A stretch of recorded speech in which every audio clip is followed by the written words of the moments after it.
हवा में उनके नाम की गूंज है।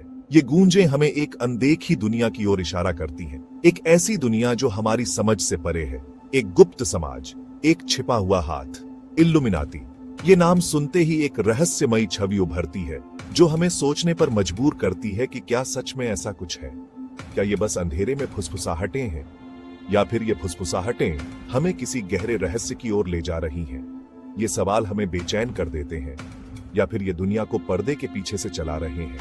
क्या ये शक्तिशाली लोग हमारे जीवन के हर पहलू को नियंत्रित कर रहे हैं? ये विचार ही हमें सिहरन पैदा कर देता है। उनके निशान हर जगह हैं। ये प्रतीक, ये संकेत हमें हर जगह मिलते हैं। क्या ये महज संयोग है या फिर इसके पीछे कोई गहरी साजिश है? उनका प्रभाव साफ दिखता है, लेकिन इल्लुमिनाती हैं कौन? क्या ये लोग हमारे बीच ही रहते हैं या फिर ये किसी और ही दुनिया के हैं? और वो चाहते क्या हैं? क्या उनका मकसद सिर्फ सत्ता और शक्ति है या फिर इसके पीछे कोई और ही उद्देश्य छिपा है? जवाब की तलाश हमें एक भूल भुलैया वाले रास्ते पर ले जाती है। ये रास्ता हमें कई मोड़ों और रहस्यों से होकर गुजरता है। प्राचीन ग्रंथ उनके होने की बात करते हैं। ये ग्रंथ हमें उनके अस्तित्व के प्रमाण देते हैं, लेकिन क्या ये प्रमाण सच है? नए जमाने के षड्यंत्र के सिद्धांत कहते हैं कि वो सब कुछ कंट्रोल करते हैं जो हम देखते हैं और सुनते हैं। क्या ये सच है या फिर ये महज एक भ्रम है? सच हमेशा की तरह मायावी बना हुआ है। हम जितना सच के करीब जाने की कोशिश करते हैं, उतना ही वो हमसे दूर होता जाता है। मेरे साथ आइए प्रिय पाठक, जैसे ही हम रहस्य के दिल में उतरते हैं, इस यात्रा में हम कई अनसुलझे सवालों का सामना करेंगे और शायद कुछ जवाब भी पाएंगे। हमारी यात्रा शुरू होती है 1776 में। बवेरिया, परंपराओं से सराबोर और धुंध में लिपटा हुआ देश। यहीं पर ज्ञानोदय के केंद्र में एडम वीसहाउप्ट, एक कानून के प्रोफेसर, ने इल्लुमिनाती के आदेश की स्थापना की। वीसहाउप्ट ज्ञान पर चर्च की पकड़ से निराश होकर मुक्त सौ थिंकर्स का समाज बनाना चाहते थे। उनका लक्ष्य दुनिया को तर्क और ज्ञान से रोशन करना, यथास्थिति को चुनौती देना, मानवता को अज्ञानता की बेड़ियों से मुक्त करना। इल्लुमिनाती का प्रतीक प्रोविडेंस का आई उनके सर्वदर्शी ज्ञान का प्रतीक था। उनके आदर्श वाक्य नोवस ऑनर्डो सेक्लोरम ने एक नया विश्व व्यवस्था बनाने की उनकी महत्वाकांक्षा पर इशारा किया। बवेरियन इल्लुमिनाती अल्पकालिक था। एक दशक के भीतर अधिकारियों द्वारा घुसपैठ और इसे भंग कर दिया गया था। या था षड्यंत्र के सिद्धांतकारों का मानना है कि इल्लुमिनाती बस भूमिगत हो गए, कि वे पहले से कहीं अधिक शक्तिशाली और गुप्त रूप से जीवित रहे। उनके अस्तित्व के प्रमाण हर जगह हैं, उनका दावा है। डॉलर के बिल पर लगे प्रतीकों से लेकर लोकप्रिय संगीत के बोल तक। इल्लुमिनाती, उनका तर्क है, वैश्विक वित्त, मीडिया और राजनीति की डोर खींच रहे हैं। लेकिन क्या यह एक भव्य साजिश का सबूत है, या हम केवल पैटर्न देख रहे हैं जहां कोई मौजूद नहीं है? जब हम अपनी निगाह सेलिब्रिटी की दुनिया की ओर मोड़ते हैं, तो हम एक ऐसी दुनिया में प्रवेश करते हैं जो ग्लैमर और रहस्यों से भरी हुई है। यह एक ऐसी दुनिया है जहां हर कदम पर कैमरे चमकते हैं और हर हरकत पर नजर रखी जाती है, तो फुसफुसाहट तेज हो जाती है। लोग कानाफूसी करते हैं, अफवाहें फैलाते हैं और हर छोटी बड़ी बात को बढ़ा चढ़ाकर पेश करते हैं। बेयोंसे, जेजेड और कान्ये वेस्ट जैसे आइकन सभी को इल्लुमिनाती से जोड़ा गया है। इन सितारों के चारों ओर हमेशा एक रहस्यमय आभा बनी रहती है जो लोगों को सोचने पर मजबूर करती है कि क्या वाकई में ये किसी गुप्त समाज का हिस्सा है। उनके संगीत वीडियो मनोगत प्रतीकवाद से भरे हुए हैं। हर फ्रेम में छिपे हुए संकेत और प्रतीक होते हैं जो दर्शकों को सोचने पर मजबूर करते हैं कि क्या ये सब महज संयोग है या इसके पीछे कोई गहरी साजिश है। उनके बोल गुप्त संदेशों से सजे हुए हैं। हर गीत में छिपे हुए संदेश होते हैं जो सुनने वालों को एक अलग ही दुनिया में ले जाते हैं। क्या ये वैश्विक सुपरस्टार केवल उत्तेजक इमेजरी में ही डबिंग कर रहे हैं, या फिर ये सब एक बड़ी योजना का हिस्सा है जो हमें दिखाई नहीं देती, या वे बहुत बड़े खेल में प्यादे हैं? क्या ये सितारे केवल मनोरंजन के लिए हैं, या फिर इनके पीछे कोई गहरी साजिश छिपी हुई है? मनोरंजन और हेरफेर के बीच की रेखाएं धुंधली हो जाती हैं जब इल्लुमिनाती की बात आती है। क्या ये सब महज संयोग है या फिर इसके पीछे कोई गहरी साजिश है? उनका प्रभाव यदि वास्तविक है तो कॉन्सर्ट के मंच से बहुत आगे तक और लोकप्रिय संस्कृति के बहुत ही ताने बाने तक फैला हुआ है। ये सितारे केवल मनोरंजन के साधन नहीं बल्कि ये हमारी सोच और हमारे समाज को भी प्रभावित करते हैं। क्या ये सब महज एक संयोग है या फिर इसके पीछे कोई गहरी साजिश है? यह सवाल हमेशा हमारे मन में बना रहता है। सेक्शन 5, अंधेरे में मुहरबंद एक समझौता। इल्लुमिनाती के खिलाफ सबसे परेशान करने वाले आरोप मनोगत के दायरे में आते हैं।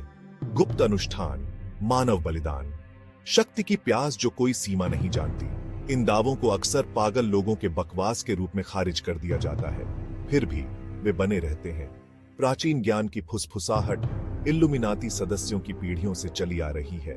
अकल्पनीय धन और प्रभाव की कहानियां अंधेरे समझौतों और अकथनीय कृत्यों के माध्यम से प्राप्त की गई। सच्चाई, रहस्य और गलत सूचना की परतों से ढकी हुई मायावी बनी हुई है।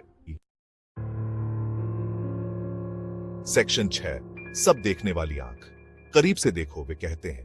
प्रोविडेंस की आंख हर जगह है, आपके पैसे पर, आपके टेलीविजन स्क्रीन पर, यहां तक कि आपके फोन के पीछे भी। एक निरंतर अनुस्मारक कि कोई या कुछ हमेशा देख रहा है। क्या यह महज एक संयोग है या यह छाया में पनपने वाले समूह द्वारा शक्ति का जानबूझकर प्रदर्शन है? इल्लुमिनाती, यदि वे मौजूद हैं, तो प्रतीकवाद और अचेतन संदेश के स्वामी हैं। उनका उद्देश्य शायद हमें उनकी उपस्थिति के लिए कंडीशन करना है, हमें उनके नियंत्रण का आदी बनाने के लिए। सेक्शन 7, सत्य की कीमत। सच्चाई की तलाश एक खतरनाक खेल है। जो लोग इल्लुमिनाती को बेनकाब करने की हिम्मत करते हैं, वे अक्सर असामयिक अंत का सामना करते हैं। पत्रकारों को खामोश करा दिया, व्हिसलब्लोअर गायब, आत्महत्या की तरह दिखने के लिए दुर्घटनाओं का मंचन। क्या यह इल्लुमिनाती की क्रूरता का प्रमाण है या यह केवल उस दुनिया की दुर्भाग्यपूर्ण वास्तविकता है जहां शक्तिशाली ताकतें परछाई में काम करती हैं?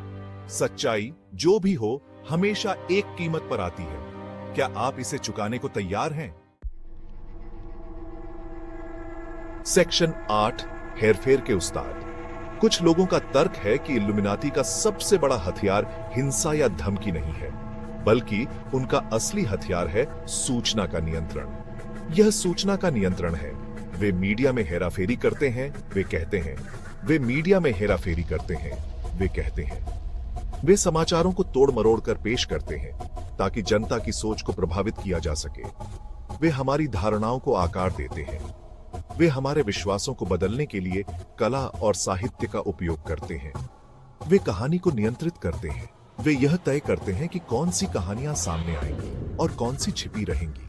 अगर हमें साजिश के सिद्धांतकारों पर विश्वास करना है, तो इल्लुमिनाती प्रचार के स्वामी हैं। वे अपने संदेश को फैलाने के लिए हर संभव माध्यम का उपयोग करते हैं। वे अपने एजेंडे को आगे बढ़ाने के लिए फूट और अराजकता पैदा करते हैं। वे समाज में विभाजन और अस्थिरता लाने के लिए काम करते हैं। वे संकटों को इंजीनियर करते हैं और खुद को समाधान के रूप में पेश करते हैं। वे समस्याएं पैदा करते हैं और फिर उन समस्याओं का समाधान देने का दावा करते हैं। सवाल यह है कि क्या हम उनके भ्रम को दूर करने के लिए पर्याप्त समझदार हैं? क्या हम उनकी चालों को समझ सकते हैं और सच्चाई को पहचान सकते हैं? यह हम पर निर्भर करता है कि हम कितनी गहराई से सोचते हैं और कितनी आसानी से हम किसी भी जानकारी को स्वीकार करते हैं। हमें सच्चाई की खोज में लगे रहना चाहिए और हर जानकारी को संदेह की नजर से देखना चाहिए। केवल तभी हम हेरफेर के उस्तादों के जाल से बच सकते हैं। सेक्शन 9, भ्रम को बेनकाब करना। फिर भी संदेह का एक बीज बना हुआ है। क्या यह संभव है कि इल्लुमिनाती एक सुविधाजनक बल्ली का बकरा से ज्यादा कुछ नहीं है? एक प्रेत खतरा जिस पर हम आधुनिक दुनिया की जटिलताओं के बारे में अपने डर और चिंताओं को प्रोजेक्ट कर सकते हैं। आखिरकार मानव मन व्यवस्था चाहता है। यह यादृच्छिक और अराजक प्रतीत होने वाले स्पष्टीकरण चाहता है। क्या यह विश्वास करना आसान नहीं है कि एक छायादार कैबल तार खींच रहा है, यह स्वीकार करने की तुलना में कि हम नियंत्रण में नहीं हैं? सेक्शन 10, परछाइयों की विरासत। इल्लुमिनाती, वास्तविक हो या काल्पनिक, ने हमारी सामूहिक चेतना पर एक अमिट छाप छोड़ी है। वे गोपनीयता की शक्ति, साजिश के आकर्षण और अज्ञात के साथ स्थायी मानव आकर्षण के प्रतीक हैं। उनका अस्तित्व है या नहीं, यह लगभग अप्रासंगिक है। मिथक में ही शक्ति होती है। यह हमें हर चीज पर सवाल उठाने की याद दिलाता है, सतह से परे देखने के लिए, सच्चाई की तलाश करने के लिए, भले ही वह सादे दृष्टि में छिपी हो। क्योंकि अंत में इल्यूमिनाती की असली शक्ति उनके कथित प्रभाव में नहीं है, बल्कि विश्वास करने की हमारी अपनी इच्छा में है।